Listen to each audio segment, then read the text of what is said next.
ಎಲ್ಲರಿಗೂ ನಮಸ್ಕಾರ ಸ್ನೇಹಿತರೆ. ಮಕರ ರಾಶಿಯವರೇ, ನೀವು ಹಗಲಿರುಳು ಕಷ್ಟಪಡುತ್ತೀರಾ. ನಿಮ್ಮ ಕನಸುಗಳನ್ನು ನನಸಾಗಿಸಲು ನಿಮ್ಮ ರಕ್ತವನ್ನೇ ಬೆವರಾಗಿ ಹರಿಸುತ್ತೀರಾ. ಆದರೂ ಯಶಸ್ಸು ಮರೀಚಿಕೆಯಾಗಿದೆಯಾ? ನೀವು ಬೆಟ್ಟದಷ್ಟು ಕೆಲಸ ಮಾಡಿದರೂ ನಿಮಗೆ ಸಿಗುವ ಪ್ರತಿಫಲ ಮಾತ್ರ ಕೇವಲ ಸಾಸಿವೆಯಷ್ಟು. ಯಾಕೆ ಹೀಗಾಗುತ್ತಿದೆ ಎಂದು ಎಂದಾದರೂ ಒಮ್ಮೆಯಾದರೂ ಶಾಂತವಾಗಿ ಕುಳಿತು ಯೋಚಿಸಿದ್ದೀರಾ? ನಿಮ್ಮ ಅದೃಷ್ಟವೇ ಸರಿಯಿಲ್ಲ ಎಂದು, ಅಥವಾ ಸಮಯ ನಿಮ್ಮ ಪರವಾಗಿಲ್ಲ ಎಂದು, ದೇವರೇ ನಿಮ್ಮ ಕೈಬಿಟ್ಟಿದ್ದಾನೆ ಎಂದು ನೀವು ಅಂದ್ಕೊಂಡಿದ್ದರೆ ಅದು ನಿಮ್ಮ ಜೀವನದ ಅತಿ ದೊಡ್ಡ ತಪ್ಪು. ನಿಮ್ಮ ಯಶಸ್ಸಿನ ಹಾದಿಯಲ್ಲಿ ಅಡ್ಡಲಾಗಿ ನಿಂತಿರುವ, ನಿಮ್ಮ ಬೆನ್ನ ಹಿಂದೆ ಇದ್ದು ನಿಮ್ಮನ್ನು ಸದಾ ಕಾಲ ಕೆಳಗೆ ಎಳೆಯುತ್ತಿರುವ 3 ಬಹುದೊಡ್ಡ ಗುಪ್ತ ಶತ್ರುಗಳಿದ್ದಾರೆ. ಹೌದು, ಕಣ್ಣಿಗೆ ಕಾಣದ ಆದರೆ ನಿಮ್ಮನ್ನ ಒಳಗಿನಿಂದಲೇ ಕೊರೆಯುತ್ತಿರುವ ಆ 3 ಶತ್ರುಗಳ ರಹಸ್ಯವನ್ನ ನಾನು ಇಂದು ಬಿಚ್ಚಿಡಲಿದ್ದೇನೆ. ಆ ಶತ್ರುಗಳು ಯಾರು, ಅವರು ಎಲ್ಲಿದ್ದಾರೆ ಎಂದು ತಿಳಿದರೆ ನೀವು ಖಂಡಿತವಾಗಿಯೂ ಬೆಚ್ಚಿ ಬೀಳುತ್ತೀರಾ. ಈ ವಿಡಿಯೋದ ಪ್ರತಿಯೊಂದು ಸಾಲು ಕೂಡ ನಿಮ್ಮ ಜೀವನದ ಕನ್ನಡಿಯಾಗಿರಲಿದೆ. ಯಾವುದೇ ಕಾರಣಕ್ಕೂ ಈ ವಿಡಿಯೋವನ್ನು ಸ್ಕಿಪ್ ಮಾಡಬೇಡಿ, ಏಕೆಂದರೆ ಕೊನೆಯಲ್ಲಿ ನಾನು ಹೇಳುವ ಆ 3 ಶತ್ರುಗಳ ಹೆಸರನ್ನು ಕೇಳಿದರೆ ನಿಮ್ಮ ಜೀವನದಲ್ಲಿ ಇಷ್ಟು ದಿನ ನೀವು ಎಲ್ಲಿ ಎಡವುತ್ತಿದ್ದೀರಿ ಎಂಬ ಕಟು ಸತ್ಯ ನಿಮಗೆ ಅರಿವಾಗುತ್ತದೆ. ಅದಕ್ಕೂ ಮೊದಲು ತಪ್ಪದೆ ಜೈ ಶನಿದೇವ ಎಂದು ಕಮೆಂಟ್ ಮಾಡಿ. ಮಕರ ರಾಶಿ ಎಂದರೆ ಕರ್ಮದ ಸಂಕೇತ. ನಿಮ್ಮ ರಾಶಿಯಾಧಿಪತಿ ಸಾಕ್ಷಾತ್ ಶನಿದೇವ. ನ್ಯಾಯ, ನಿಷ್ಠೆ, ಪ್ರಾಮಾಣಿಕತೆ ಮತ್ತು ಕಠಿಣ ಪರಿಶ್ರಮಕ್ಕೆ ಮತ್ತೊಂದು ಹೆಸರೇ ಮಕರ ರಾಶಿ. ನೀವು ಹುಟ್ಟಿನಿಂದಲೇ ಹೋರಾಟಗಾರರು. ನಿಮಗೆ ಯಾರು ಬೆಳ್ಳಿಯ ಚಮಚದಲ್ಲಿ ಯಾವುದನ್ನು ಇಟ್ಟುಕೊಟ್ಟಿರುವುದಿಲ್ಲ. ಪ್ರತಿಯೊಂದನ್ನು ನೀವು ನಿಮ್ಮ ಸ್ವಂತ ಬಲದಿಂದ ಕಷ್ಟಪಟ್ಟು ಸಂಪಾದಿಸಬೇಕು. ನೀವು ಒಂದು ಹೆಜ್ಜೆ ಮುಂದಿಟ್ಟರೆ ನಿಮ್ಮನ್ನು 4 ಹೆಜ್ಜೆ ಹಿಂದಕ್ಕೆ ಎಳೆಯುವವರೇ ನಿಮ್ಮ ಸುತ್ತಮುತ್ತ ತುಂಬಿರುತ್ತಾರೆ. ನೀವು ಬೇರೆಯವರಿಗಾಗಿ ನಿಮ್ಮ ಜೀವನವನ್ನೇ ಮುಡಿಪಾಗಿಡುತ್ತೀರಿ. ನಿಮ್ಮ ಸ್ವಂತ ಆಸೆಗಳನ್ನು ಬದಿಗೊತ್ತಿ ಕುಟುಂಬಕ್ಕಾಗಿ, ಸ್ನೇಹಿತರಿಗಾಗಿ ತ್ಯಾಗ ಮಾಡುತ್ತೀರಿ. ಆದರೆ ನಿಮಗೆ ಕಷ್ಟ ಬಂದಾಗ ನಿಮ್ಮ ಜೊತೆ ನಿಲ್ಲಲು ಒಬ್ಬನೇ ಒಬ್ಬ ವ್ಯಕ್ತಿ ಕೂಡ ಇರುವುದಿಲ್ಲ. ಈ ಒಂಟಿತನ, ಈ ನೋವು, ಈ ಹತಾಶೆ ನಿಮ್ಮನ್ನು ಪ್ರತಿದಿನ ಕಾಡುತ್ತಿದೆ. ಆದರೂ ನೀವು ಯಾರಿಗೂ ಏನನ್ನೂ ಹೇಳಿಕೊಳ್ಳದೆ ಮುಖದಲ್ಲಿ ಒಂದು ನಕಲಿ ನಗು ಇಟ್ಟುಕೊಂಡು ಬದುಕುತ್ತಿದ್ದೀರಿ. ಆದರೆ ನಿಮ್ಮ ಈ ಕಷ್ಟಗಳಿಗೆಲ್ಲ ಕಾರಣ ಆ 3 ಗುಪ್ತ ಶತ್ರುಗಳು ಎಂಬುದು ನಿಮಗೆ ತಿಳಿದಿದೆ. ನೀವು ಯೋಚಿಸುತ್ತಿರಬಹುದು, ಆ ಶತ್ರುಗಳು ನಿಮ್ಮ ಆಫೀಸ್ನಲ್ಲಿರುವ ನಿಮ್ಮ ಮೇಲಾಧಿಕಾರಿಯೋ, ಅಥವಾ ನಿಮ್ಮ ಏಳಿಗೆಯನ್ನು ಕಂಡು ಹೊಟ್ಟೆ ಕಿಚ್ಚು ಪಡುವ ನೆರೆಹೊರೆಯವರು, ಅಥವಾ ನಿಮಗೆ ಮೋಸ ಮಾಡಿದ ನಿಮ್ಮ ಹಳೆಯ ಸ್ನೇಹಿತನೋ ಎಂದು. ಇಲ್ಲ, ಖಂಡಿತ ಇಲ್ಲ. ಹೊರಗಿನ ಶತ್ರುಗಳನ್ನು ನಾವು ಸುಲಭವಾಗಿ ಗುರುತಿಸಬಹುದು ಮತ್ತು ಅವರನ್ನು ಎದುರಿಸಬಹುದು. ಕಣ್ಣಿಗೆ ಕಾಣುವ ಶತ್ರುಗಳ ವಿರುದ್ಧ ರಕ್ಷಣೆ ಪಡೆಯುವುದು ಬಹಳ ಸುಲಭ. ಆದರೆ ಕಣ್ಣಿಗೆ ಕಾಣದ, ನಮ್ಮ ಜೊತೆಯಲ್ಲೇ ಇದ್ದು ನಮ್ಮನ್ನೇ ಆಳುತ್ತಿರುವ ಶತ್ರುಗಳನ್ನು ಗುರುತಿಸುವುದು ಹೇಗೆ? ನಿಮ್ಮ ಉದ್ಯೋಗದಲ್ಲಿ ನೀವು ಎಷ್ಟೇ ಪ್ರಾಮಾಣಿಕವಾಗಿ ಕೆಲಸ ಮಾಡಿದರೂ ನಿಮಗೆ ಸಿಗಬೇಕಾದ ಪ್ರಮೋಷನ್ ಬೇರೆಯವರ ಪಾಲಾಗುತ್ತದೆ. ವ್ಯಾಪಾರದಲ್ಲಿ ನೀವು ಹಗಲಿರುಳು ದುಡಿದರೂ ಕೊನೆಗೆ ಲೆಕ್ಕ ಹಾಕಿದಾಗ ಬರೀ ನಷ್ಟವೇ ಕಾಣುತ್ತದೆ. ಪ್ರೀತಿ ಮತ್ತು ಸಂಬಂಧಗಳ ವಿಷಯಕ್ಕೆ ಬಂದರೆ, ನೀವು ಯಾರನ್ನ ಪ್ರಾಣಕ್ಕಿಂತ ಹೆಚ್ಚಾಗಿ ನಂಬುತ್ತೀರೋ ಅವರೇ ನಿಮ್ಮ ಬೆನ್ನಿಗೆ ಚೂರಿ ಹಾಕುತ್ತಾರೆ. ಇವೆಲ್ಲವೂ ಕೇವಲ ಕಾಕತಾಳೀಯವಲ್ಲ. ಮಕರ ರಾಶಿಯವರೇ, ಇವೆಲ್ಲದರ ಹಿಂದೆ ಒಂದು ಅದೃಶ್ಯ ಶಕ್ತಿಯ ಕೈವಾಡವಿದೆ. ಅದೇ ಆ 3 ಗುಪ್ತ ಶತ್ರುಗಳ ಕರಾಳ ನೆರಳು. ಒಮ್ಮೆ ನಿಮ್ಮ ಹಿಂದಿನ ಜೀವನವನ್ನು ತಿರುಗಿ ನೋಡಿ. ನೀವು ಎಷ್ಟೋ ಬಾರಿ ಯಶಸ್ಸಿನ ತುತ್ತ ತುದಿಗೆ ಬಂದು ಕೇವಲ ಒಂದು ಕೂದಲೆಳೆಯ ಅಂತರದಲ್ಲಿ ಎಲ್ಲವನ್ನೂ ಕಳೆದುಕೊಂಡಿದ್ದೀರಿ. ಇನ್ನು ಸ್ವಲ್ಪವೇ ನಾಳೆ ನನ್ನ ಅದೃಷ್ಟ ಬದಲಾಗುತ್ತದೆ ಎಂದು ನೀವು ಸಂಭ್ರಮಿಸುತ್ತಿರುವಾಗಲೇ ಯಾವುದೋ ಒಂದು ಕಾಣದ ಕೈ ಬಂದು ನಿಮ್ಮನ್ನ ಪಾತಾಳಕ್ಕೆ ತಳ್ಳಿದೆ. ಇದಕ್ಕೆ ಕಾರಣ ನಿಮ್ಮ ಗ್ರಹಚಾರವಲ್ಲ, ಬದಲಾಗಿ ನೀವು ಪೋಷಿಸುತ್ತಿರುವ ಆ 3 ಶತ್ರುಗಳು. ಒಂದು ಹಡಗು ಎಷ್ಟೇ ದೊಡ್ಡದಾಗಿದ್ದರೂ, ಎಷ್ಟೇ ಬಲಿಷ್ಠವಾಗಿದ್ದರೂ ಅದರ ತಳದಲ್ಲಿರುವ ಒಂದು ಸಣ್ಣ ರಂಧ್ರ ಆ ಇಡೀ ಹಡಗನ್ನೇ ಮುಳುಗಿಸಬಲ್ಲದು.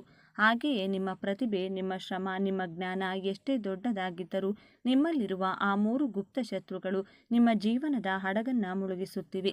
ಆ ಶತ್ರುಗಳು ನಿಮ್ಮ ಆಲೋಚನೆಗಳನ್ನು ನಿಯಂತ್ರಿಸುತ್ತಿವೆ, ನಿಮ್ಮ ನಿರ್ಧಾರಗಳನ್ನು ದಾರಿ ತಪ್ಪಿಸುತ್ತಿವೆ ಮತ್ತು ನಿಮ್ಮ ಶಕ್ತಿಯನ್ನ ಹೀರುತ್ತಿವೆ. ಈ ಶತ್ರುಗಳ ನಿಜವಾದ ಸ್ವರೂಪ ಅರ್ಥವಾಗಬೇಕಾದರೆ ನೀವು ಮೊದಲು ನಿಮ್ಮ ಮನಸ್ಸಿನ ಆಳವನ್ನು ಅರ್ಥ ಮಾಡಿಕೊಳ್ಳಬೇಕು. ಮಕರ ರಾಶಿಯವರು ಬಹಳ ಬುದ್ಧಿವಂತರು, ಆದರೆ ಅದೇ ಬುದ್ಧಿವಂತಿಕೆ ಕೆಲವೊಮ್ಮೆ ನಿಮಗೆ ಮುಳುವಾಗುತ್ತದೆ. ನೀವು ಪ್ರತಿಯೊಂದನ್ನು ಅಳೆಯುತ್ತೀರಾ, ತೂಗುತ್ತೀರಾ. ಈ ಜಾಗರೂಕತೆಯ ಹಿಂದೆ ಒಂದು ದೊಡ್ಡ ಭಯ ಅಡಗಿದೆ. ಆ ಭಯವೇ ನಿಮ್ಮ ಶತ್ರುಗಳಿಗೆ ಆಹಾರ. ನೀವು ಯಾವಾಗಲೂ ನಾಳೆಯ ಬಗ್ಗೆ ಯೋಚಿಸುತ್ತೀರಿ. ಭವಿಷ್ಯದ ಭದ್ರತೆಗಾಗಿ ಇಂದಿನ ಸಂತೋಷವನ್ನು ತ್ಯಾಗ ಮಾಡುತ್ತೀರಿ. ಬ್ಯಾಂಕ್ ಬ್ಯಾಲೆನ್ಸ್, ಆಸ್ತಿ, ಮನೆ, ಜವಾಬ್ದಾರಿಗಳು, ಇವುಗಳ ಸುತ್ತಲೇ ನಿಮ್ಮ ಜೀವನ ಗಿರುಕಿ ಹೊಡೆಯುತ್ತಿದೆ. ಈ ಜವಾಬ್ದಾರಿಯ ಹೊರೆಯ ಕೆಳಗೆ ನಿಮ್ಮ ನಿಜವಾದ ನಾನು ಎಂಬುದು ಸತ್ತು ಹೋಗಿದೆ. ನೀವು ಉಸಿರಾಡುತ್ತಿದ್ದೀರಿ, ಆದರೆ ಜೀವಿಸುತ್ತಿಲ್ಲ. ನಿಮ್ಮ ಈ ಸ್ಥಿತಿಗೆ ಕಾರಣ ಯಾರು? ಸಮಾಜವೇ, ಕುಟುಂಬವೇ, ಅಥವಾ ಆ 3 ಗುಪ್ತ ಶತ್ರುಗಳೇ? ವಿಡಿಯೋವನ್ನ ಹಾಗೆ ಕೇಳ್ತಾ ಇರಿ, ಏಕೆಂದರೆ ಈ ರಹಸ್ಯ ಈಗ ನಿಧಾನವಾಗಿ ನಿಮ್ಮ ಮುಂದೆ ಅನಾವರಣಗೊಳ್ಳಲಿದೆ. ಈಗ ನಿಮ್ಮ ಯಶಸ್ಸನ್ನ ತಡೆಯುತ್ತಿರುವ ಆ ಶತ್ರುಗಳು ಹೇಗೆ ನಿಮ್ಮ ದೈನಂದಿನ ಜೀವನದಲ್ಲಿ ಕೆಲಸ ಮಾಡುತ್ತಾರೆ ಎಂಬುದನ್ನು ಸೂಕ್ಷ್ಮವಾಗಿ ಗಮನಿಸೋಣ. ನೀವು ಒಂದು ಹೊಸ ಕೆಲಸವನ್ನ ಶುರು ಮಾಡಬೇಕು ಅಂದ್ಕೊಳ್ತೀರಿ. ನಿಮ್ಮಲ್ಲಿ ಅದ್ಭುತವಾದ ಪ್ಲಾನ್ ಇರುತ್ತದೆ. ನೀವು ಎಲ್ಲ ಸಿದ್ಧತೆಗಳನ್ನು ಮಾಡಿಕೊಳ್ಳುತ್ತೀರಿ. ಆದರೆ ಹೆಜ್ಜೆ ಮುಂದಿಡುವಾಗ ಇದ್ದಕ್ಕಿದ್ದಂತೆ ನಿಮ್ಮ ಮನಸ್ಸಿನಲ್ಲಿ ನೂರಾರು ಅನುಮಾನಗಳು ಹುಟ್ಟಿಕೊಳ್ಳುತ್ತವೆ. ಇದು ವರ್ಕ್ ಆಗುತ್ತದಾ? ಜನ ಏನಂದುಕೊಳ್ತಾರೆ? ಒಂದು ವೇಳೆ ನಾನು ಫೇಲ್ ಆದರೆ ನನ್ನ ಗತಿ ಏನು? ಈ ಪ್ರಶ್ನೆಗಳು ನಿಮ್ಮನ್ನು ಕಟ್ಟಿ ಹಾಕುತ್ತವೆ. ನೀವು ಅಲ್ಲಿಯೇ ನಿಂತು ಬಿಡುತ್ತೀರಿ. ಇನ್ನೊಬ್ಬ ವ್ಯಕ್ತಿ ನಿಮ್ಮಷ್ಟು ಬುದ್ಧಿವಂತನಲ್ಲದಿದ್ದರೂ ಧೈರ್ಯ ಮಾಡಿ ಮುಂದೆ ಹೋಗಿ ಯಶಸ್ಸು ಕಾಣುತ್ತಾನೆ. ನೀವು ಮಾತ್ರ ನಾನು ಮಾಡಬೇಕಾಗಿತ್ತು ಎಂದು ಪಶ್ಚಾತ್ತಾಪ ಪಡುತ್ತೀರಿ. ಇದು ಆ ಶತ್ರುಗಳ ಮೊದಲ ದಾಳಿ. ನಿಮ್ಮ ಆತ್ಮವಿಶ್ವಾಸವನ್ನು ಬುಡಮೇಲು ಮಾಡುವುದೇ ಅವರ ಮುಖ್ಯ ಗುರಿ. ಇನ್ನು ಸಂಬಂಧಗಳ ವಿಚಾರಕ್ಕೆ ಬಂದರೆ, ಮಕರ ರಾಶಿಯವರಷ್ಟು ನಿಷ್ಠಾವಂತರು ಈ ಪ್ರಪಂಚದಲ್ಲಿ ಬೇರೆ ಯಾರೂ ಇಲ್ಲ. ನೀವು ಯಾರನ್ನಾದರೂ ಒಮ್ಮೆ ಹಚ್ಚಿಕೊಂಡ್ರೆ ಅವರಿಗಾಗಿ ಪ್ರಾಣ ಕೊಡಲು ಸಿದ್ಧರಿರುತ್ತೀರಿ. ಆದರೆ ಆ ಗುಪ್ತ ಶತ್ರುಗಳು ನಿಮ್ಮ ಈ ಒಳ್ಳೆಯ ಗುಣವನ್ನೇ ನಿಮ್ಮ ದೌರ್ಬಲ್ಯವನ್ನಾಗಿ ಪರಿವರ್ತಿಸುತ್ತಾರೆ. ನೀವು ತಪ್ಪು ಜನರನ್ನ, ನಿಮ್ಮನ್ನ ಬಳಸಿಕೊಳ್ಳುವ ಜನರನ್ನ, ನಿಮ್ಮ ಶಕ್ತಿಯನ್ನ ಹೀರುವ ಜನರನ್ನ ಗುರುತಿಸಲು ವಿಫಲರಾಗುತ್ತೀರಿ. ಅವರು ನಿಮಗೆ ಪದೇ ಪದೇ ನೋವು ಕೊಟ್ಟರೂ ನೀವು ಅವರನ್ನು ಕ್ಷಮಿಸಿ ಮತ್ತೆ ಅವರಿಗೆ ಅವಕಾಶ ಕೊಡುತ್ತೀರಿ. ಅವರು ಬದಲಾಗುತ್ತಾರೆ ಎಂಬ ಕುರುಡು ನಂಬಿಕೆಯಲ್ಲಿ ನಿಮ್ಮ ಸ್ವಾಭಿಮಾನವನ್ನೇ ಬಲಿ ಕೊಡುತ್ತೀರಿ. ಇದರಿಂದಾಗಿ ನಿಮ್ಮ ನೆಮ್ಮದಿ ಹಾಳಾಗುತ್ತದೆ. ನಿಮ್ಮ ಗುರಿಯ ಕಡೆಗೆ ಗಮನ ಹರಿಸಲು ಸಾಧ್ಯವಾಗುವುದಿಲ್ಲ. ಇದು ಆ ಶತ್ರುಗಳ ಎರಡನೆಯ ಅತಿ ದೊಡ್ಡ ತಂತ್ರ. ನಿಮ್ಮನ್ನು ಮಾನಸಿಕವಾಗಿ ಕುಗ್ಗಿಸಿ ಯಶಸ್ಸಿನ ಕಡೆಗೆ ನಡೆಯದಂತೆ ಮಾಡುವುದು. ನಿಮ್ಮನ್ನು ಕಾಡುತ್ತಿರುವ ಆ ಶತ್ರುಗಳು ಯಾವ ಗ್ರಹದಿಂದಲೂ ಬಂದಿಲ್ಲ. ಅವರು ನಿಮ್ಮ ಸುತ್ತಮುತ್ತಲಿನ ಗಾಳಿಯಲ್ಲೂ ಇಲ್ಲ. ಬದಲಾಗಿ ಅವರು ನಿಮ್ಮೊಳಗೆ, ನಿಮ್ಮ ಮನಸ್ಸಿನಲ್ಲಿ ಆಳದಲ್ಲಿ ಬೇರೂರಿದ್ದಾರೆ. ಹೌದು, ಮಕರ ರಾಶಿಯವರೇ, ಇದು ಕೇಳಲು ಕಹಿಯಾದರೂ ಸತ್ಯ. ನಿಮ್ಮ ಯಶಸ್ಸಿಗೆ ಬೇರೆ ಯಾರೂ ಅಡ್ಡಿಯಾಗಿಲ್ಲ, ನೀವೇ ಅಡ್ಡಿಯಾಗಿದ್ದೀರಿ. ನಿಮ್ಮೊಳಗೆ ಕುಳಿತು ನಿಮ್ಮನ್ನೇ ನಿಯಂತ್ರಿಸುತ್ತಿರುವ ಆ 3 ಮಾನಸಿಕ ಮತ್ತು ಭಾವನಾತ್ಮಕ ಶತ್ರುಗಳು ಯಾರು ಎಂದು ಈಗ ನಾನು ಹೇಳಲಿದ್ದೇನೆ. ಎಚ್ಚರಿಕೆಯಿಂದ ಕೇಳಿ, ಏಕೆಂದರೆ ಇದು ನಿಮ್ಮ ಇಡೀ ಜೀವನದ ದೃಷ್ಟಿಕೋನವನ್ನೇ ಬದಲಿಸಲಿದೆ. ನಿಮ್ಮ ಮೊದಲ ಗುಪ್ತ ಶತ್ರು ಅತಿಯಾದ ಆಲೋಚನೆ ಮತ್ತು ಭವಿಷ್ಯದ ಬಗ್ಗೆ ಇರುವ ವಿಪರೀತ ಭಯ. ಹೌದು, ಓವರ್ ಥಿಂಕಿಂಗ್. ಮಕರ ರಾಶಿಯವರೇ, ನೀವು ಪ್ರತಿಯೊಂದು ಸಣ್ಣ ವಿಚಾರವನ್ನು ಭೂತ ಕನ್ನಡಿಯಿಂದ ನೋಡುತ್ತೀರಿ. ಒಂದು ಹೆಜ್ಜೆ ಇಡುವ ಮುನ್ನ 100 ಬಾರಿ ಯೋಚಿಸುತ್ತೀರಿ. ಪರ್ಫೆಕ್ಷನ್ ಅಥವಾ ಪರಿಪೂರ್ಣತೆಯ ಹುಚ್ಚಿನಲ್ಲಿ ನೀವು ಸರಿಯಾದ ಸಮಯವನ್ನು ಕಳೆದುಕೊಳ್ಳುತ್ತೀರಿ. ಎಲ್ಲವೂ ಸರಿ ಇದ್ದಾಗ ಮಾತ್ರ ನಾನು ಶುರು ಮಾಡುತ್ತೇನೆ ಎಂಬ ನಿಮ್ಮ ಈ ಹಠವೇ ನಿಮ್ಮ ಮೊದಲ ಶತ್ರು. ಜಗತ್ತಿನಲ್ಲಿ ಯಾವುದೂ ಪರಿಪೂರ್ಣವಲ್ಲ. ನೀವು ಸೋಲುವ ಭಯದಿಂದ ಪ್ರಯತ್ನವನ್ನೇ ಮಾಡದಿರುವುದು ನಿಮ್ಮ ಅತಿ ದೊಡ್ಡ ಸೋಲು. ನಿಮ್ಮ ಈ ಅತಿಯಾದ ಆಲೋಚನೆಯೇ ನಿಮ್ಮ ಶಕ್ತಿಯನ್ನು ಹೀರಿ ನಿಮ್ಮನ್ನು ನಿಷ್ಕ್ರಿಯರನ್ನಾಗಿ ಮಾಡುತ್ತಿದೆ. ನಿಮ್ಮ ಎರಡನೇ ಗುಪ್ತ ಶತ್ರು ಹಳೆಯದನ್ನು ಬಿಡದಿರುವ ಮೊಂಡುತನ ಮತ್ತು ವಿಷಪೂರಿತ ಸಂಬಂಧಗಳಿಗೆ ಅಂಟಿಕೊಂಡಿರುವುದು. ಮಕರ ರಾಶಿಯವರು ಬದಲಾವಣೆಯನ್ನು ಬೇಗ ಒಪ್ಪಿಕೊಳ್ಳುವುದಿಲ್ಲ. ನಿಮಗೆ ನೋವು ಕೊಡುತ್ತಿರುವ, ನಿಮ್ಮ ಏಳಿಗೆಯನ್ನು ಸಹಿಸದ, ನಿಮ್ಮನ್ನು ಕೇವಲ ಉಪಯೋಗಿಸಿಕೊಳ್ಳುತ್ತಿರುವ ಜನರನ್ನು ನಿಮ್ಮ ಜೀವನದಿಂದ ಕಿತ್ತು ಹಾಕಲು ನೀವು ಹಿಂದೇಟು ಹಾಕುತ್ತೀರಿ. ಅವರಿಲ್ಲದೆ ನಾನು ಹೇಗಿರಲಿ, ಹಳೆಯ ಸಂಬಂಧ ಅಲ್ವಾ ಎಂಬ ನಿಮ್ಮ ಈ ಭಾವನಾತ್ಮಕ ದೌರ್ಬಲ್ಯವೇ ನಿಮ್ಮ ಎರಡನೇ ಶತ್ರು. ಹಳೆಯ ಕಸವನ್ನು ಮನೆಯಲ್ಲಿಯೇ ಇಟ್ಟುಕೊಂಡ್ರೆ ಅದು ಕೊಳೆಯುತ್ತದೆ ವಿನ ಸುಗಂಧ ಬೀರುವುದಿಲ್ಲ. ನಿಮ್ಮನ್ನು ಕೆಳಗೆ ಎಳೆಯುತ್ತಿರುವ ಜನರನ್ನು, ಹಳೆಯ ಕೆಟ್ಟ ನೆನಪುಗಳನ್ನು, ಅಹಂಕಾರವನ್ನು ನೀವು ಬಿಟ್ಟು ಬಾರದ ಹೊರತು ನೀವು ಎಂದಿಗೂ ಯಶಸ್ಸಿನ ಶಿಖರ ಏರಲು ಸಾಧ್ಯವಿಲ್ಲ. ನಿಮ್ಮ ಮೂರನೇ ಮತ್ತು ಅತ್ಯಂತ ಅಪಾಯಕಾರಿ ಗುಪ್ತ ಶತ್ರು ಸ್ವಂತ ಸಾಮರ್ಥ್ಯದ ಬಗ್ಗೆ ಇರುವ ಕೀಳರಿಮೆ ಮತ್ತು ಸಹಾಯ ಕೇಳಲು ಇರುವ ಹಿಂಜರಿಕೆ. ಮಕರ ರಾಶಿಯವರು ಎಲ್ಲವನ್ನೂ ತಾವೇ ಮಾಡಬೇಕು ಅಂದ್ಕೊಳ್ತಾರೆ. ನೀವು ಇನ್ನೊಬ್ಬರ ಬಳಿ ಸಹಾಯ ಕೇಳುವುದನ್ನು ನಿಮ್ಮ ಪ್ರತಿಷ್ಠೆಗೆ ಬಿದ್ದ ಪಿಟ್ಟು ಎಂದು ಭಾವಿಸುತ್ತೀರಿ. ಎಷ್ಟೇ ಕಷ್ಟ ಬಂದರೂ ಒಳಗೊಳಗೆ ನರಳುತ್ತೀರಾ ಹೊರತು ನಿಮ್ಮ ನೋವನ್ನು ಯಾರೊಂದಿಗೂ ಹಂಚಿಕೊಳ್ಳುವುದಿಲ್ಲ. ಜೊತೆಗೆ ನಿಮಗೆ ನಿಮ್ಮ ನಿಜವಾದ ಶಕ್ತಿ ಗೊತ್ತಿಲ್ಲ. ಅವರ ಸಾಧನೆಯನ್ನು ನೋಡಿ ನನಗೆ ಆ ಯೋಗ್ಯತೆ ಇಲ್ಲವೇನು ಎಂದು ನಿಮ್ಮನ್ನು ನೀವೇ ಕೀಳಾಗಿ ಕಾಣುತ್ತೀರಿ. ನಿಮ್ಮ ಈ ಕೀಳರಿಮೆ ಮತ್ತು ಒಂಟಿತನದ ಪ್ರೀತಿಯೇ ನಿಮ್ಮ ಮೂರನೇ ಶತ್ರು. ಮಕರ ರಾಶಿಯವರೇ, ಈ 3 ಶತ್ರುಗಳನ್ನು ನೀವು ಎಂದಿನವರೆಗೂ ನಿಮ್ಮೊಳಗೆ ಜೀವಂತವಾಗಿರಿಸುತ್ತೀರೋ ಅಲ್ಲಿಯವರೆಗೂ ಯಾವುದೇ ಪೂಜೆ, ಪುರಸ್ಕಾರ, ಪರಿಹಾರಗಳು ನಿಮಗೆ ಸಹಾಯ ಮಾಡುವುದಿಲ್ಲ. ಈ ಕ್ಷಣದಿಂದಲೇ ಅತಿಯಾಗಿ ಯೋಚಿಸುವುದನ್ನು ನಿಲ್ಲಿಸಿ. ನಿಮ್ಮನ್ನು ಬಳಸಿಕೊಳ್ಳುವ ಜನರಿಗೆ ನೋ ಎಂದು ಹೇಳುವುದನ್ನು ಕಲಿಯಿರಿ. ನಿಮ್ಮ ಸಾಮರ್ಥ್ಯದ ಮೇಲೆ ನಂಬಿಕೆ ಇಡಿ. ಶನಿದೇವನು ಕಷ್ಟಪಡುವವರಿಗೆ ಖಂಡಿತ ಒಲಿಯುತ್ತಾನೆ. ಆದರೆ ಆ ಕಷ್ಟ ಸರಿಯಾದ ದಿಕ್ಕಿನಲ್ಲಿರಬೇಕು. ನಿಮ್ಮೊಳಗಿನ ಈ 3 ಶತ್ರುಗಳನ್ನು ಸಂಹರಿಸಿ ನೋಡಿ. ನಿಮ್ಮ ಯಶಸ್ಸು ತಡೆಯಲು ಈ ಬ್ರಹ್ಮಾಂಡದಲ್ಲಿ ಯಾರಿಂದಲೂ ಶಕ್ತಿಯಿಂದಲೂ ಸಾಧ್ಯವಿಲ್ಲ. ಈ ವಿಡಿಯೋದಲ್ಲಿನ ಮಾತುಗಳು ನಿಮ್ಮ ಮನಸ್ಸಿಗೆ ನಾಟಿದರೆ, ನಿಮ್ಮ ಜೀವನಕ್ಕೆ ಹತ್ತಿರ ಎನಿಸಿದರೆ ದಯವಿಟ್ಟು ವಿಡಿಯೋವನ್ನು ಲೈಕ್ ಮಾಡಿ, ನಿಮ್ಮ ಅನಿಸಿಕೆಗಳನ್ನು ಕಮೆಂಟ್ ಮಾಡಿ ಮತ್ತು ನಮ್ಮ ಚಾನಲ್ಗೆ ಸಬ್ಸ್ಕ್ರೈಬ್ ಮಾಡಲು ಮರಿಬೇಡಿ. ಯಶಸ್ಸಿನ ಶಿಖರವನ್ನೇರಲು ತಮ್ಮದೇ ಆದ ದಾರಿಯನ್ನು ನಿರ್ಮಿಸಿಕೊಳ್ಳುವ, ನೋವನ್ನೆಲ್ಲ ನುಂಗಿಕೊಂಡು ನಗುವ ಬೀರುವ, ಶಿಸ್ತಿನ ಸಿಪಾಯಿಯಂತೆ ಕಾಣುವ, ಆದರೆ ಹೃದಯದಲ್ಲಿ ಪ್ರೀತಿಯ ಮಹಾಸಾಗರವನ್ನೇ ಬಚ್ಚಿಟ್ಟುಕೊಂಡಿರುವ ವ್ಯಕ್ತಿಗಳೇ ಮಕರ ರಾಶಿಯವರು. ಮಕರ ರಾಶಿಯ ಬಂಧುಗಳೇ, ನೀವು ಈಗ ನೋಡ್ತಾ ಇರುವ ಈ ವಿಡಿಯೋ ಆಕಸ್ಮಿಕವಾಗಿ ನಿಮ್ಮ ಮುಂದೆ ಬಂದಿಲ್ಲ. ನಿಮ್ಮ ಜೀವನದ ಅತ್ಯಂತ ನಿರ್ಣಾಯಕ ಘಟ್ಟದಲ್ಲಿ ನಿಂತಿರುವ ನಿಮಗೆ ನಿಮ್ಮ ಇಷ್ಟ ದೇವರು ಅಥವಾ ನಿಮ್ಮ ಕುಲದೇವರು ಒಂದು ಪ್ರಮುಖ ಸಂದೇಶವನ್ನು ನೀಡಲು ಬಯಸಿದ್ದಾರೆ. ಮಕರ ರಾಶಿಯವರ ಜೀವನದ ಯಶಸ್ಸು, ಅಭಿವೃದ್ಧಿಗೆ ನೀವು ಸುಖವಾಗಿ, ನೆಮ್ಮದಿಯಾಗಿ, ಮಾನಸಿಕವಾಗಿಯೇ ಆಗಲಿ ದೈಹಿಕವಾಗಿಯೇ ಆಗಲಿ ಪರಿಪೂರ್ಣವಾದಂತಹ ಸುಖಕ್ಕಾಗಿ ನೀವು ಯಾವ 5 ಪ್ರತಿಜ್ಞೆಗಳನ್ನು ಅಥವಾ ಶಪಥ ಅಥವಾ ಸಂಕಲ್ಪಗಳನ್ನು ಮಾಡಬೇಕು ಎಂಬಂತಹ ಸೂಪರ್ ಇಂಟ್ರೆಸ್ಟಿಂಗ್ ವಿಚಾರಗಳನ್ನು ಈ ವಿಡಿಯೋದಲ್ಲಿ ತಿಳಿಸಿಕೊಡಲಿದ್ದೇನೆ. ಮೊದಲಿಗೆ ಮಕರ ರಾಶಿಯ ಸ್ನೇಹಿತರೆಲ್ಲರಿಗೂ, ನನ್ನ ಚಾನೆಲ್ನ ಸಬ್ಸ್ಕ್ರೈಬ್ ಮಾಡಿಕೊಂಡು ನನಗೆ ಸಪೋರ್ಟ್ ಮಾಡ್ತಿರುವಂಥ ಪ್ರತಿಯೊಬ್ಬರಿಗೂ ನನ್ನ ಹೃದಯಪೂರ್ವಕವಾದಂತಹ ಧನ್ಯವಾದಗಳು. ಈ ಸಮಯದಲ್ಲಿ ನಿಮಗೆ ಎದುರಾಗಲಿರುವ ದೊಡ್ಡ ಕಠಿಣ ಸವಾಲು ಯಾವುದು, ಅದರಿಂದ ನೀವು ಪಾರಾಗುವುದು ಹೇಗೆ ತಿಳಿಯಲು ಈ ವಿಡಿಯೋವನ್ನು ಸಂಪೂರ್ಣವಾಗಿ ನೋಡಿ. ಏಕೆಂದರೆ ಇದು ನಿಮಗಾಗಿ ಬಂದಿರುವ ದೈವಿಕ ಸಂದೇಶ. ಹಾಗೆ ಓಂ ಶನೇಶ್ವರಾಯ ನಮಃ ಎಂದು ಕಮೆಂಟ್ ಮಾಡಿ, ಹಾಗೆ ವಿಡಿಯೋಗೆ ಲೈಕ್ ಮಾಡಿ. ಮಕರ ರಾಶಿಯವರು ಸತತ ಪ್ರಯತ್ನ ಮಾಡಿದರೂ ನೀವು ಇಷ್ಟಪಟ್ಟಿರುವುದು ನಿಮಗೆ ಸಮಯಕ್ಕೆ ಸರಿಯಾಗಿ ಸಿಗುವುದಿಲ್ಲ. ನಿಮ್ಮ ಲೈಫಲ್ಲಿ ಏನನ್ನಾದರೂ ಅಚೀವ್ ಮಾಡಬೇಕು ಅಥವಾ ಒಂದು ಬಿಸ್ನೆಸ್ ಮಾಡಬೇಕು ಅಂದ್ಕೊಂಡ್ರೂ ತೊಂದರೆ ಬರ್ತಾನೆ ಇರುತ್ತೆ.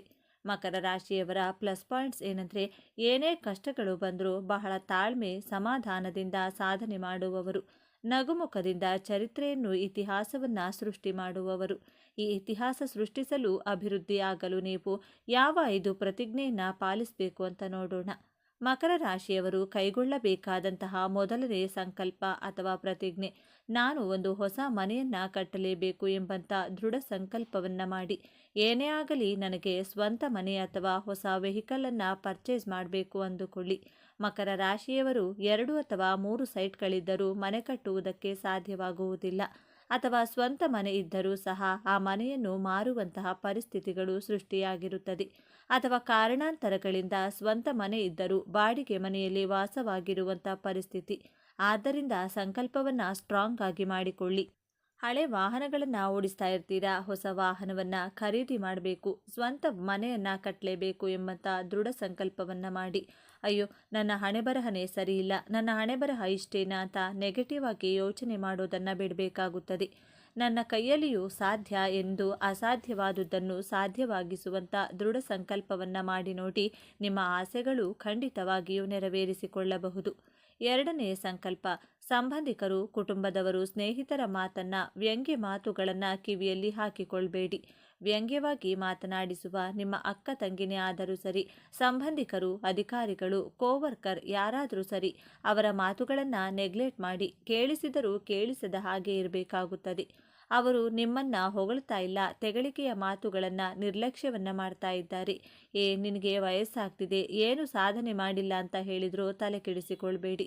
ನಿಮ್ಮ ತಾಕತ್ತು, ನಿಮ್ಮ ಶಕ್ತಿ, ನಿಮ್ಮ ಸಾಮರ್ಥ್ಯ, ನಿಮ್ಮ ಟ್ಯಾಲೆಂಟ್ ಬಗ್ಗೆ ನಿಮಗೆ ಗೊತ್ತು, ಅವರಿಗೇನು ಗೊತ್ತಿರುತ್ತೆ ಅಲ್ವಾ? ಆದ್ದರಿಂದ ನಿಮ್ಮ ಸಾಮರ್ಥ್ಯದ ಮೇಲೆ ನಂಬಿಕೆಯನ್ನು ಇಟ್ಟು ಬೇರೆಯವರ ನಿರ್ಲಕ್ಷ್ಯದ ಮಾತುಗಳನ್ನು ಇಗ್ನೋರ್ ಮಾಡುವಂತಹ ಸಂಕಲ್ಪವನ್ನು ತೊಡಬೇಕಾಗುತ್ತದೆ. ಹಾಲಿಗೆ ಒಂದೇ ಒಂದು ಹನಿ ಹುಳಿ ಹಿಂಡಿದರೆ ಸಾಕು, ಆ ಹಾಲು ಒಡೆದು ಹೋಗುತ್ತದೆ. ನೀವು ಈ ರೀತಿ ನೆಗೆಟಿವ್ ಆಗಿ ಮಾತನಾಡುವವರ ಕಡೆ ಕಿವಿಗೊಡದೆ ನಿಮ್ಮ ಗೋಲ್ ಕಡೆ ಫೋಕಸ್ಡ್ ಆಗಿ ಇರಬೇಕಾಗುತ್ತದೆ. ಈ ಸಂಕಲ್ಪವನ್ನು ಖಂಡಿತವಾಗಿಯೂ ಮಾಡಿ. 3ನೇ ಪ್ರತಿಜ್ಞೆ, ಹಾರ್ಡ್ವರ್ಕ್ ಮಾಡುವಂತಹ ಭರದಲ್ಲಿ ಆರೋಗ್ಯವನ್ನು ಕೆಡಿಸಿಕೊಳ್ಳೋದಕ್ಕೆ ಹೋಗಬೇಡಿ. ಆರೋಗ್ಯ ಚೆನ್ನಾಗಿದ್ದರೆ ನಾವು ಜೀವನದಲ್ಲಿ ಯಾವ ಸಾಧನೆಯನ್ನಾದರೂ ಮಾಡಬಹುದು, ಹಣವನ್ನು ಸಹ ದುಡಿಯಬಹುದು. ಆದರೆ ಆರೋಗ್ಯವನ್ನು ಚೆನ್ನಾಗಿಟ್ಕೊಂಡ್ರೆ ಮಾತ್ರ ಹಣವನ್ನು ದುಡಿಯಲು ಸಾಧ್ಯ. ನಿಮ್ಮ ಮಾನಸಿಕ ಹಾಗೂ ದೈಹಿಕ ಆರೋಗ್ಯದ ಕಡೆ ಹೆಚ್ಚಿನ ಗಮನವನ್ನು ಕೊಡಿ. ನಿಮ್ಮ ಮನಸ್ಸಿಗೆ ಅನ್ನಿಸಿದ ಹಾಗೆ ಮನಸ್ಫೂರ್ತಿಯಾಗಿ ಕೆಲಸವನ್ನು ಮಾಡಿ. ನಿಮಗೆ ಇಷ್ಟವಾದಂತಹ ಊಟವನ್ನು ಮಾಡಿ. ಬೇರೆಯವರಿಗೋಸ್ಕರ ಕಾಂಪ್ರಮೈಸ್ ಮಾಡಿಕೊಳ್ಳೋದು, ಅಡ್ಜಸ್ಟ್ ಮಾಡಿಕೊಂಡು ನಿಮ್ಮ ಮನದಾಳದ ಇಚ್ಛೆಗಳಿಗೆ ವಿರುದ್ಧವಾಗಿ ನಡೆದುಕೊಳ್ಳಬೇಡಿ. ನಂತರ ಪಶ್ಚಾತ್ತಾಪವನ್ನು ಪಡೋ ಹಾಗಿಲ್ಲ. ನನ್ನ ಆರೋಗ್ಯವನ್ನು ಕಾಪಾಡಿಕೊಳ್ಳುತ್ತೇನೆ ಅಂತ ಸಂಕಲ್ಪ ಮಾಡಿ ನೀವು ಮಾನಸಿಕವಾಗಿ ಕುಗ್ಗಿದಾಗ ಇದು ನಿಮ್ಮ ದೈಹಿಕ ಆರೋಗ್ಯದ ಮೇಲೆಯೂ ಸಹ ಪ್ರಭಾವ ಬೀರುತ್ತದೆ. ಆದ್ದರಿಂದ ಏನೇ ಕಷ್ಟ ಬಂದರೂ ನಗುಮುಖದಿಂದ ಸ್ವಾಗತಿಸಿ ಮೆಂಟಲಿ ಫಿಸಿಕಲಿ ಬ್ಯಾಲೆನ್ಸ್ಡ್ ಆಗಿ ಇರುವಂತಹ ಸಂಕಲ್ಪವನ್ನು ಮಾಡಿ. 4ನೆಯದಾಗಿ ಮಕರ ರಾಶಿಯವರು ತನ್ನ ಜನ್ಮಸ್ಥಳದಿಂದ ದೂರ ಹೋದರೆ ಆದಾಯ ಹೆಚ್ಚಾಗಿ ಆಗುವುದು. ಆದ್ದರಿಂದ ನೀವು ಹುಟ್ಟಿರುವಂತಹ ಊರಿನಿಂದ ಒಂದು 100 ಕಿಲೋಮೀಟರ್ ಅಥವಾ 500 ಕಿಲೋಮೀಟರ್ ಅಥವಾ ಫಾರಿನ್ನಲ್ಲಿ ಜಾಬ್ ಆಫರ್ ಬಂದರೂ ಸಹ ಭಯಪಡದೆ ಹೊರದೇಶದಲ್ಲಿ ದುಡಿದಾಗ ನಿಮಗೆ ಹೆಚ್ಚಿನ ಸಕ್ಸಸ್ ಲಾಭ ಸಿಗೋದು. ಮಕರ ರಾಶಿಯವರು ತಾನು ಹುಟ್ಟಿದ ಊರಿನ ಮೇಲೆ ವಿಶೇಷವಾದಂಥ ಪ್ರೀತಿಯನ್ನು ಇಟ್ಕೊಂಡಿರ್ತೀರಾ. ಆದರೂ ಸಹ ನೀವು ಹೆಚ್ಚಾಗಿ ಹಣ ಸಂಪಾದನೆ ಮಾಡಬೇಕು, ಹೆಸರು ಕೀರ್ತಿಯನ್ನು ಗಳಿಸಬೇಕು ಅಂದ್ಕೊಂಡಿದ್ರೆ ಖಂಡಿತವಾಗಿಯೂ ಸ್ಥಾನ ಪರಿವರ್ತನೆ ಆಗಲೇಬೇಕು. ನಿಮ್ಮ ಹುಟ್ಟೂರು ನಿಮಗೆ ಜನ್ಮ ಕೊಟ್ಟ ತಾಯಿಯ ರೀತಿ. ಹೊರದೇಶದ ದುಡಿಮೆ ನಿಮ್ಮ ಹೆಂಡತಿ ಅಥವಾ ಜೀವನ ಸಂಗಾತಿಯ ರೀತಿ. ಜೀವನ ಸಂಗಾತಿ ಬಂದ ಕೂಡಲೇ ನಮ್ಮ ತಾಯಿಯನ್ನು ಮರೆಯೋದಕ್ಕೆ ಸಾಧ್ಯ ಇಲ್ಲ ಅಲ್ವಾ? ಅದೇ ರೀತಿ ಹೊರ ರಾಷ್ಟ್ರ, ಹೊರ ದೇಶ, ಹೊರ ರಾಜ್ಯದಲ್ಲಿ ಕೆಲಸವನ್ನು ಮಾಡಿ ಸಾಧನೆಯನ್ನು ಮಾಡಿ ಆ ಹಣದಿಂದ ನಿಮ್ಮ ತಾಯ್ನಾಡಿಗೆ, ನಿಮ್ಮ ಹುಟ್ಟೂರಿಗೆ ಸಹಾಯವನ್ನು ಮಾಡಿ. ಹುಟ್ಟೂರಲ್ಲೇ ಇದ್ದು ಭೂಮಿಗೆ ಭಾರವಾಗಿ ಬದುಕುವುದರಿಂದ ಹೊರಗಡೆ ಹೋಗಿ ದುಡಿದು ನಿಮ್ಮ ತಾಯಿಗೂ ತಾಯ್ನಾಡಿಗೂ ಹೆಮ್ಮೆಯನ್ನು ತರಬೇಕು ಅನ್ನುವಂಥ ಸಂಕಲ್ಪವನ್ನು ದೃಢವಾಗಿ ಮಾಡಿ. 5ನೆಯದಾಗಿ ನಿಮ್ಮ ಮೇಲೆ ಅಧಿಕಾರ ಚಲಾಯಿಸುವ ನಿಮ್ಮ ಮೇಲಾಧಿಕಾರಿಗಳು, ನಿಮ್ಮ ಬಾಸ್, ನಿಮ್ಮ ಕೋವರ್ಕರ್ಸ್ ಯಾರಾದರೂ ಸರಿ ನಿಮಗೆ ತೊಂದರೆಯನ್ನು ಕೊಡ್ತಾ ಇದ್ದರೆ ಅವರನ್ನು ನೀವು ಇಗ್ನೋರ್ ಮಾಡಲೇಬೇಕು. ನೀವು ಸ್ಟ್ರೈಟ್ ಫಾರ್ವರ್ಡ್ ಆಗಿ ಮಾತನಾಡ್ತೀರಾ. ಸತ್ಯವಾಗಿ ಮಾತನಾಡುವವರಿಗೆ ಶತ್ರುಗಳು ತುಂಬ ಜಾಸ್ತಿ ಇರ್ತಾರೆ ಹಾಗೂ ತುಂಬ ರಿಸರ್ವ್ಡ್ ಆಗಿರ್ತೀರಾ ನೀವು. ಆದ್ದರಿಂದಲೇ ಅಧಿಕಾರಿಗಳು, ನಿಮ್ಮ ಕೋವರ್ಕರ್ಸ್ ನಿಮ್ಮ ಮೇಲೆ ಅಧಿಕಾರವನ್ನು ಚಲಾಯಿಸಿದರೂ ಎದುರು ಮಾತನಾಡದೆ ಅವರನ್ನು ಅವಾಯ್ಡ್ ಮಾಡಿ. ಅವಶ್ಯಕತೆ ಇದ್ದರೆ ಮಾತ್ರ ಅವರಿಗೆ ಎದುರುತ್ತರವನ್ನು ಕೊಡಿ, ಮಾತನಾಡಿ. ಇಲ್ಲದಿದ್ದರೆ ಆ ಜಾಗವನ್ನೇ ಖಾಲಿ ಮಾಡಿ. ಈ 5 ಸಂಕಲ್ಪಗಳನ್ನು ನಿಮ್ಮ ಜೀವನದಲ್ಲಿ ಪಾಲಿಸಿ ನೋಡಿ. ನಿಮ್ಮ ಯಶಸ್ಸು, ಗೆಲುವನ್ನು ತಡೆಯಲು ಯಾರಿಂದಲೂ ಸಾಧ್ಯವಾಗುವುದಿಲ್ಲ.